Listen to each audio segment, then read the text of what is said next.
Assalamualaikum warahmatullahi wabarakatuh.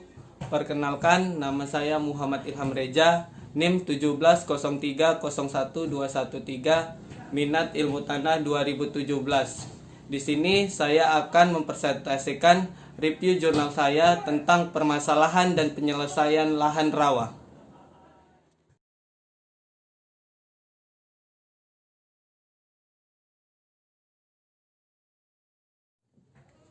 Jurnal yang pertama itu adalah penerapan teknologi pengelolaan air di Rawaleba sebagai usaha peningkatan indeks tanam di Kabupaten Muara Enim.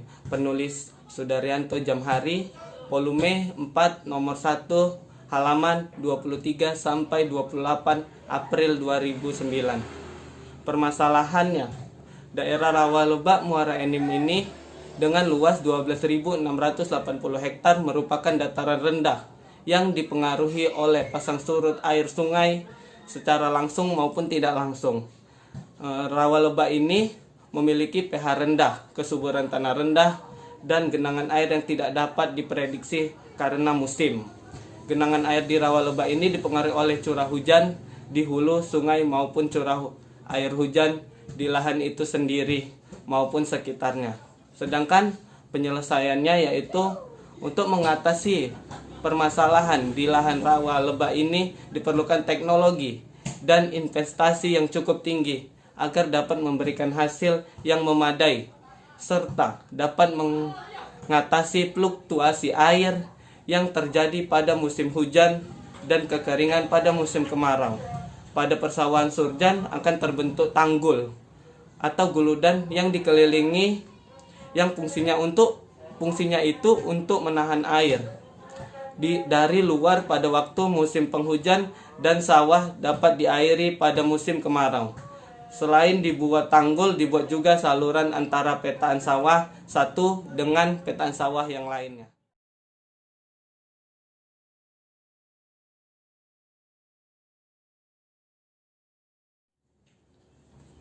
Jurnal yang kedua itu adalah potensi, permasalahan, dan kebijakan yang diperlukan dalam pengelolaan hutan dan lahan rawa gambut secara lestari. Penulisnya Herman Daryano.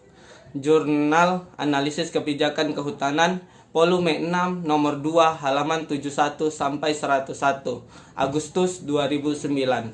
Permasalahannya, yang pertama, bahwa rawa gambut ini merupakan habitat gambut yang mempunyai kandungan hara mineral yang sangat miskin, baik unsur hara esensial, makro, ataupun mikro. Yang kedua, pada lahan gambut yang terbuka, penanaman dan pemanenan biomasa yang berulang-ulang menyebabkan tanah gambut tersebut semakin miskin unsur hara. Yang ketiga, pemanasan langsung dari sinar matahari dapat menyebabkan irreversible drying atau kering yang tidak dapat balik.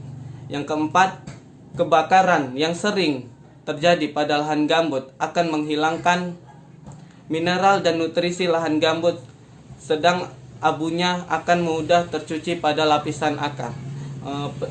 Dan penyelesaiannya, dalam rangka mempertahankan kelestarian lahan rawa gambut ini, di samping menjaga kawasan hutan rawa gambut yang ada, rehabilitasi dan pengembangan lahan gambut perlu disegerakan sehingga fungsi hutan rawa gambut tersebut dapat kembali secara semula.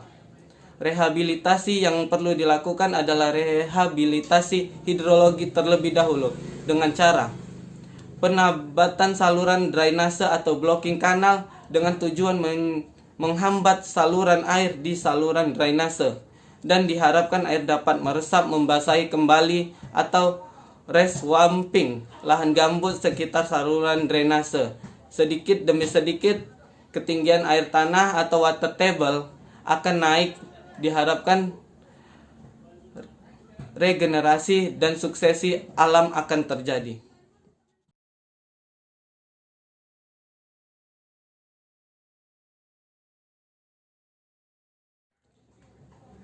Jurnal yang ketiga ini adalah efisiensi energi dan produksi pada usaha tani padi di lahan sulfat masam potensial. Penulis Sudirman Umar dan Linda Indrayati Jurnal Agritech volume 33 nomor 2 Mei 2013.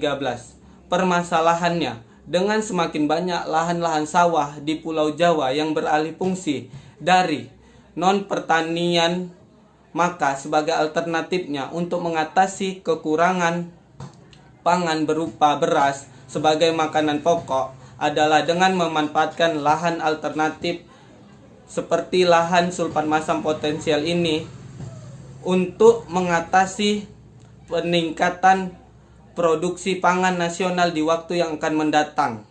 Tidak lagi mengandalkan lahan-lahan produktif yang ada di Pulau Jawa. Selain itu, keracunan besi pada lahan sulfat masam ini yang ditanami padi juga berdampak pada penurunan hasil padi di lahan tersebut.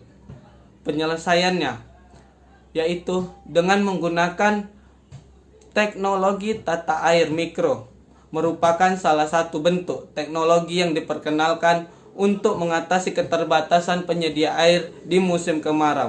Dengan pengaturan tata air tersebut disertai penanaman tanaman penyerap unsur hara besi seperti purun tikus pada saluran tata air mikro, diprediksi dapat memperbaiki kualitas air yang masuk ke petakan sawah sehingga pertumbuhan tanaman menjadi lebih baik. Selain itu, dalam usaha tani harus mendapatkan teknologi produksi masukan seperti alat dan mesin tanam maupun teknologi yang lebih baik dan energi kimia dalam meningkatkan produksi padi tersebut.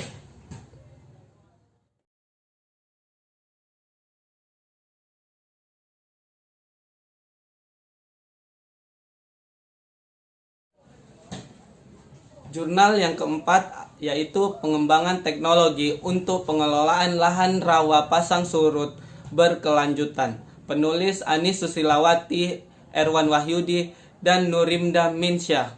Volume 6 nomor 1 halaman 87 sampai 94 April 2017. Lahan pasang surut merupakan lahan yang ketersediaan airnya dipengaruhi oleh pergerakan air di permukaan sungai akibat pergerakan bulan. Permasalahannya yaitu masalah air dan karakteristik kimia tanah yang belum memberikan dukungan maksimal terhadap sistem budidaya pertanian. Selain itu, rendahnya produktivitas lahan disinyalir terjadi karena degradasi kesuburan tanah, pengelolaan air yang belum optimal, indeks pertanaman yang rendah, penataan lahan, pemilihan komoditas dan varietas yang tidak tepat, model pertanian yang diterapkan belum sempurna, dan antisipasi perubahan iklim yang kurang tepat. Penyelesaiannya, 1. Tinggi muka air harus dipertahankan agar selalu di atas lapisan pirit. Pengeringan dapat menurunkan pH tanah jika diikuti proses oksidasi pirit. Yang kedua, saluran drainase dibuat tidak terlalu dalam dari semestinya.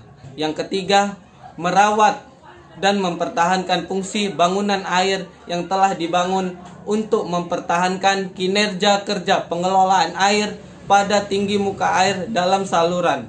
Yang keempat, penggunaan insektisida, pestisida, dan herbisida dihindari dan diminimalkan. Yang kelima, memperbaiki kualitas air buangan akibat reklamasi lahan pasang surut dengan biofilter purun tikus untuk mengurangi konsentrasi unsur toksik. Dan selain itu, strategi pengendaliannya, muka air ditunjukkan kepada aspek upaya penahanan muka air tanah agar selalu di atas lapisan pirit dan pencucian lahan melalui sistem drainase agar terkendali. Demikianlah yang dapat saya presentasikan. Apabila ada kekurangan, saya mohon maaf. Dan jangan lupa subscribe, like, dan komen video ini. Assalamualaikum warahmatullahi wabarakatuh.